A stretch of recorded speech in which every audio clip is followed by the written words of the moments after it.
کلی کی 4 دفعہ تھوکیں گے، نہیں بھائی ہلکا سا پانی کا نہ روزہ ٹوٹ جائے گا.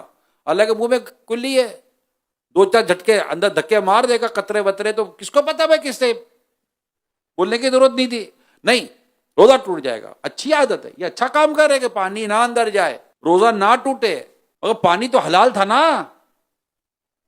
تم نے حلال چیز کو ترک کر دیا تاکہ روزہ نہ ٹوٹے، اور وہ چیز جو حرام تھی، غیبت حرام، چگلی حرام، رشوت حرام، گانے حرام، فلمیں حرام، بد نگاہی حرام، بدگمانی حرام، دل آزاری حرام، ماں باپ کو ستانا حرام، بلا اجازت شرعی دل آزاری حرام، بلا اجازت شرعی نماز قضا کرنا حرام. یہ جو اتنے حرام کام جو روزے میں کرنے کے لیے بیٹا ہے، اس کا کیا؟ نبی پاک صلی اللہ علیہ وآلہ وسلم کیا فرمائے؟ مسند احمد کی حدیث ہے، بہت سے روزہ دار ایسے ہیں جنہیں اپنے روزوں سے بھوک اور پیاس کے علاوہ کچھ حاصل نہیں ہوتا، کچھ حاصل نہیں ہوتا.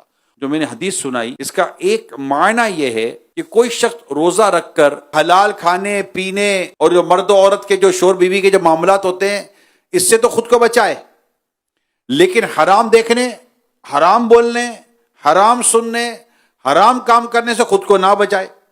مثلا فلمیں ڈرامے دیکھے، گانے باجے سنے، اس سے خود کو نہ بچائے. بازار وغیرہ میں جا کر بدنگاہی کرے، اس سے خود کو نہ بچائے.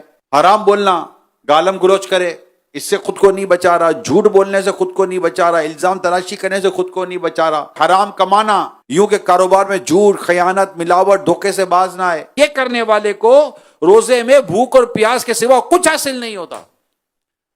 شرعی مسئلہ یہ ہے کہ اگرچہ فرض سے بری سیما ہو جاتا ہے، اس کا فرض ادا ہو جاتا ہے، لیکن وہ روزے کی روحانیت و تقوی، وہ پرہیزگاری جس کو حاصل کرنا تھا، اس کا کیا؟